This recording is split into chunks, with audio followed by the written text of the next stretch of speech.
देश में अच्छे स्कूल, कॉलेज, यूनिवर्सिटियाँ, अच्छे डॉक्टर्स, अच्छे हॉस्पिटल्स भी हैं, लेकिन हालात ये है कि अधिकांश स्कूल, कॉलेज, यूनिवर्सिटियों में जो लोग एजुकेशन को एक अपना धंधा मान करके एक तरह से शिक्षा माफिया की तरह काम कर रहे हैं, ऐसे ही कुछ लोग चिकित्सा mafia, drug mafia, medical mafia की तरह काम कर रहे हैं।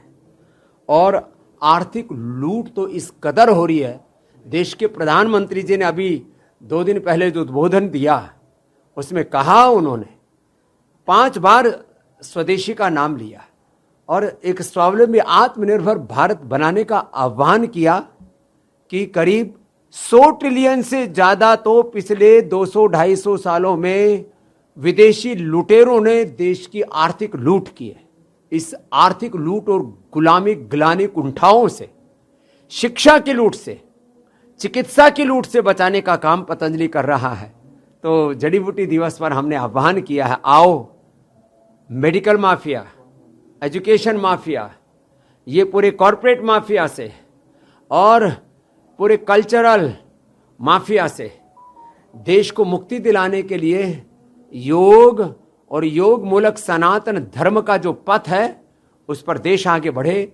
इसके लिए आज जड़ी बूटी दिवस पर हमने संकल्प लिया है कि घर घर में, हर गांव, गली, मोहल्ला में योग की अलग जगह, आयुर्वेद की अलग जगह, और चारों तरफ लोग अपने घरों में, आंगन में, बालकोनी में, छतों पर, जहाँ रह रहे हैं, अपने बंगलों में, अपने खेत खलिहानों में जड़ी बूटियां, वनस्पतियां लगाएं, धरती को सस्य श्यामला बनाएं। इसके लिए हमने जड़ी बूटी दिवस पर आह्वान किया है सभी देशवासियों से, बैक टू बेसिक का, back to nature, back to culture, back to Vedas, back to Ayurvedas का। स्वामी, ये मालिकाओं के बाद में ऐसा बयान का है। बौद्धिक दिवालियापन के शिकार हिंदू धर्म में पैदा हुए, लेकिन हिंदू धर्म के कलंक के रूप में काम कर रहे हैं कुछ लोग कि जिस धर्म में, जिस संस्कृति में जिन पूर्वजों के वो वंशज कहलाते हैं, अपने ही वंशधरों को, जिन ऋषिकाओं के हम संतान हैं, उन्हीं को कह रहे हैं हिंदू आतंकवाद, सनातन आतंकवाद। और कहीं वोट मिल रहा है कि भगवा बोलेंगे तो वोट कट जाएगा, तो कहते हैं कि भगवा आतंकवाद नहीं, हिंदू सनातन आतंकवाद कहो। इस तरह से, और जब कोई प्रसंग आता है तो कहते हैं आतंकवाद का कोई धर्म और मजहब नहीं होता, लेकिन हिंदू को, हिंदुत्व को, सनातन को आतंकवाद से जो जोड़ करके एक बहुत बड़ा धार्मिक और सांस्कृतिक पाप कर रहे हैं, और मूलतः वो संविधान की भावना के भी खिलाफ काम कर रहे हैं, तो एक संवैधानिक पाप भी कर रहे हैं। उन सबको भगवान सद्बुद्धि दे, नहीं तो राजनीतिक रूप से उनका बहुत जल्दी ही मोक्ष हो जाए। चुनाव आयोग ने तेजस्वी यादव को नोटिस भेजा है 2 मतदाता पहचान पत्र होने के कारण। देखिए, मतदाता सूची और मतदाता पहचान पत्र में नाम, ये सब राजनीतिक मुद्दे हैं। इन सबको सही सलीके से सब लोग मिलजुल करके सुलझा लें तो अच्छा रहेगा। प्रज्ञा ठाकुर ने आतंकवाद का रंग हरा बताया है। चलिए नेक्स्ट। जी, पहलगाम की घटना को लेकर संसद में बड़ा विरोध चल रहा है विपक्ष के द्वारा।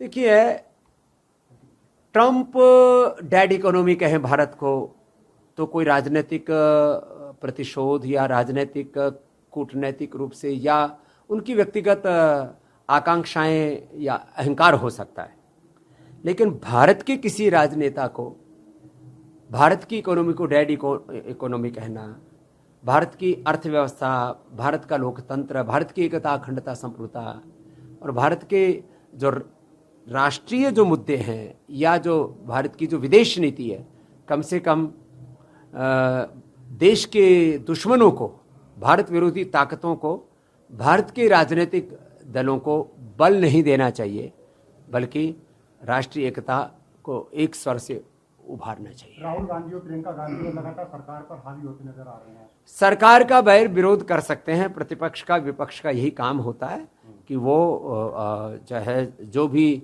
उनको उचित लगता है उसका विरोध करें, लेकिन हमारी राष्ट्रीय एकता अखंडता संप्रभुता के मुद्दे पर, और जबकि एक नया वर्ल्ड ऑर्डर सेट हो रहा है, हो सकता है कल को डॉलर की बजाय पूरी दुनिया में भारत, चीन, रसिया, मिडिल ईस्ट और कुछ यूरोप के देश मिल गए तो एक नई अर्थव्यवस्था, नई करेंसी और एक नया वर्ल्ड ऑर्डर हम तय कर सकते हैं। तो इसलिए ऐसे संदर्भों में बहुत सोच समझ के बोलना चाहिए। वैश्विक नीति और विदेश नीति पर सब राजनीतिक दलों को एक होना चाहिए और कोई भी ऐसा अभद्र बयान नहीं देना चाहिए जिससे कि भारत का अनादर होता हो। स्वामी, दिल्ली पुलिस के एक पत्र में बंगाल को बांग्लादेशी लिखा गया है, तो उस पर कांग्रेस ने निशाना साधा है। चलिए और कुछ ठीक। स्वामी जी, ऑपरेशन सिंदूर को लेकर जिस तरह से बातें सामने आ रही है और लगातार सरकार से जवाब मांगा जा रहा है। ऑपरेशन सिंदूर और ऑपरेशन महादेव देश के दुश्मनों का महाकाल है और यह अभियान अभी चल ही रहा है। इस पर कोई प्रश्न उठना बनता ही नहीं।